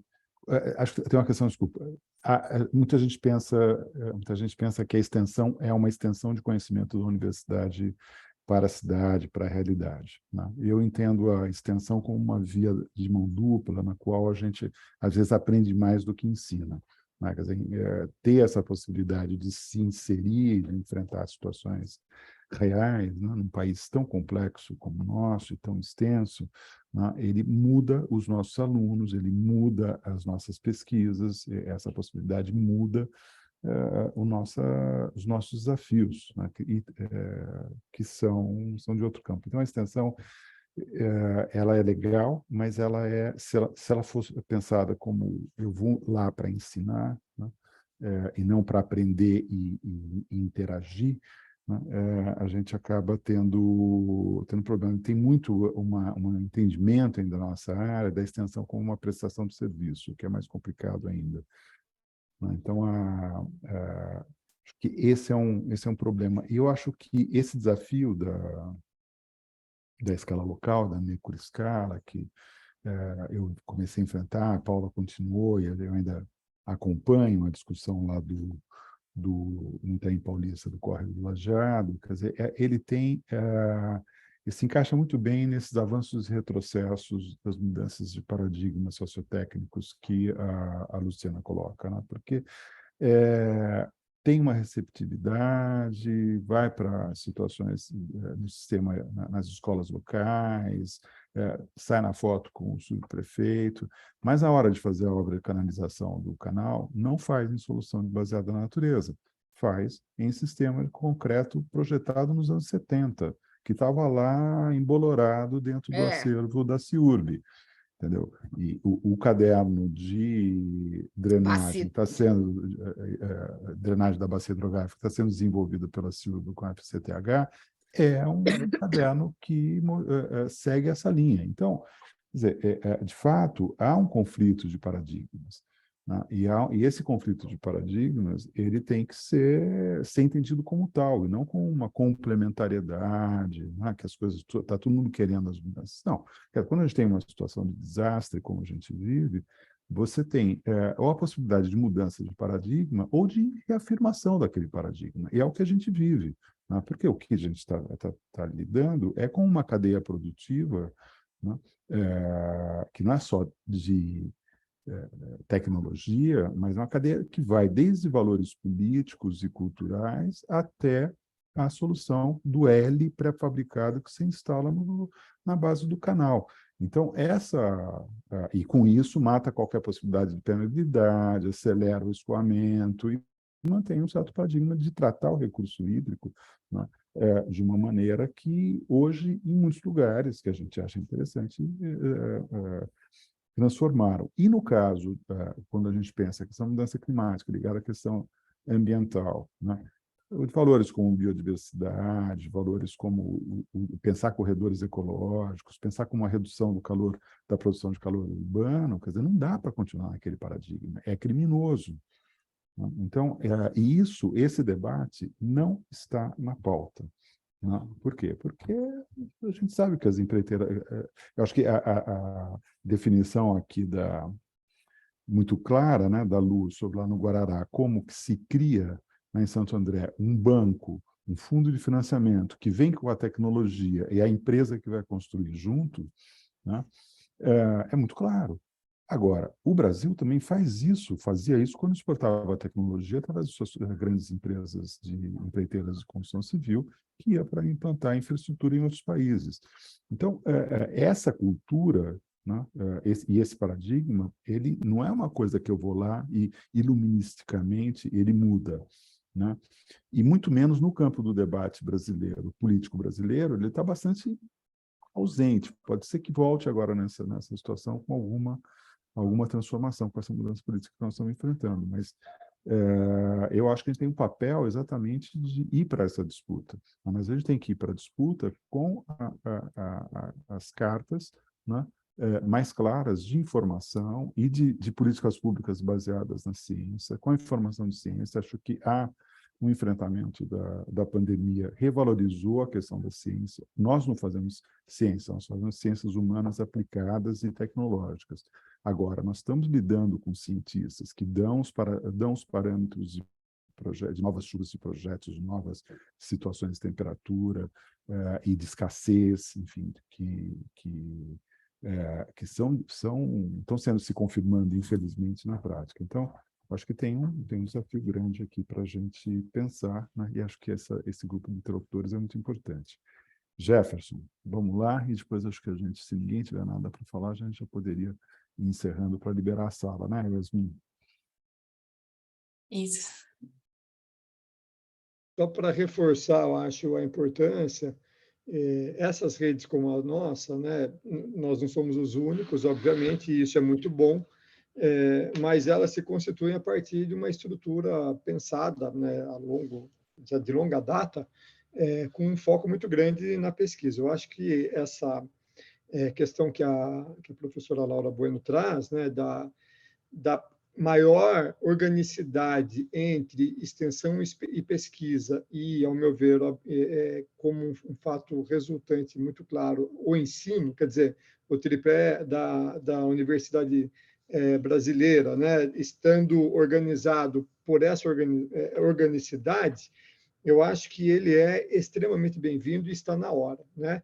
O fato da extensão ter virado currículo, né, nas federais e ter sido intensamente incentivada por diferentes âmbitos, inclusive pela própria, na nossa área, pela própria ANPARC, eu acho que mostra já uma maturidade muito grande desse assunto, embora estamos ainda aprendendo bastante, mas a necessidade que isso tem de nos ensinar, né? Eu digo aqui por um caso muito particular da Bia, que está aqui presente, que tem transformado em debate científico aprendizados que partiram de quando ela estava na graduação dentro de um projeto de extensão, né?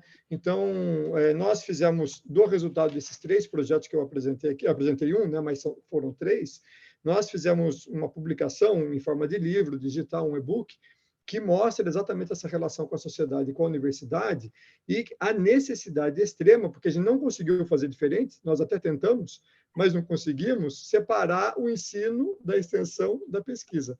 Todos eles, em algum momento, se misturaram, ficou difícil de justificar para a pró-reitoria da USP, a pró-reitoria de extensão, que era um trabalho de extensão, porque a pergunta é, mas isso não parece ensino? Ficou difícil de explicar para a pró-reitoria de ensino que aquilo era um trabalho de ensino, porque ela achava que era de extensão, e assim foi com as 3 pró-reitorias que existiam na época, né?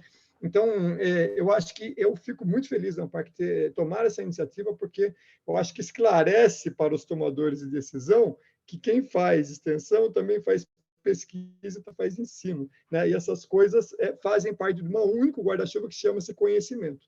Então, fico muito feliz por isso, Laura. Para mim, uma das grandes e boas notícias dessa ANPARC. Muito obrigado. Eu, infelizmente, não estarei presente, porque eu vou estar coordenando uma outra mesa pela coordenação do evento, né, que eu estou na comissão, no comitê organizador, mas vou ver certamente o link depois no YouTube, que vai ficar disponível no site do IAL. Só uma coisa que eu queria comentar, eu pus aí o nome do livro, que o lançamento também é às 16 horas, mas que eu concordo com o Jefferson, ele falou isso. Agora, Jefferson, a gente não pode esquecer que tem uma lei aí que tem que ser cumprida, né, que é a lei da curricularização da extensão, e que todos nós estamos agora obrigados, né? Mas, no fundo, eu venho falando muito isso na escola, nós fazemos extensão há muito tempo, arquitetura e urbanismo, eu acho que a gente tem, né, uma prática de trabalhar a extensão, mas eu acho que precisa mais, e eu queria te parabenizar pelo teu prêmio, porque isso, no fundo, consagra, de certa forma, o trabalho que você vem fazendo, que, né, eu acho que o livro que eu estou também lançando também projeto, tem extensão junto, e eu não vejo de forma indissociada mesmo. Dá trabalho pra caramba fazer extensão, junto com pesquisa e ensino, ainda mais quando a gente junta tudo. Mas eu acho que é a melhor forma da gente, inclusive, dar visibilidade às nossas pesquisas, né? Então, eu acho que eu não vejo de outra forma. Vamos continuar.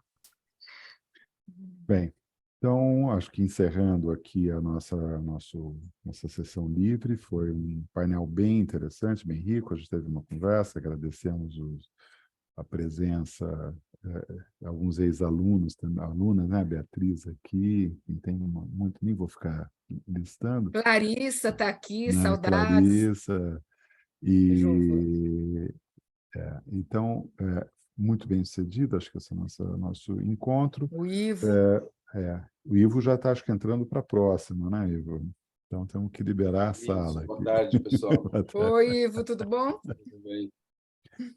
Então, tá então, bom, tá, gente. Tchau, então, um abraço. Boa tarde a todos e a todas. E... Abraço. Gente, obrigada. Vamos continuar debatendo. Amanhã, 10 horas, né? Amanhã. Parabéns pela mesa, pessoal. Obrigada. Tchau. Obrigado, Até mais. Tchau. Tchau, gente. Tchau, tchau.